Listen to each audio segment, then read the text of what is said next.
So who's in and who's out?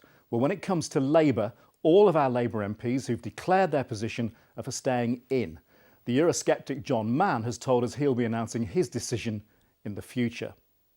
Conservative Yes campaigners include all of our cabinet members, Nicky Morgan, Patrick McLaughlin and Anna Soubry. And former Eurosceptic Mark Spencer is also supporting the Remain campaign. Some of our Tories are undecided or haven't announced their intentions, including Amanda Soloway. She's staging her own series of debates to help her make her mind up.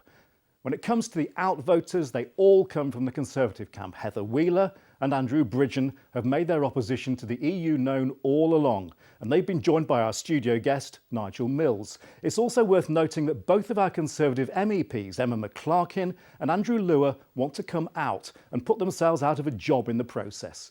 Meanwhile, campaigning in the East Midlands steps up a gear this week. On Saturday, this Melbourne firm will host the national launch of a campaign by the Better Off Out group, focusing on the cost of the EU.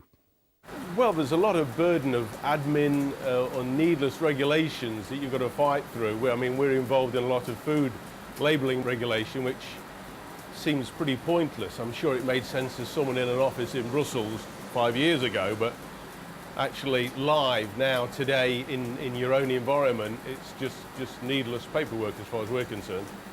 But as with politicians, there's disagreement amongst business leaders too. The bosses of Rolls-Royce and Boots this week signed a letter in support of staying in.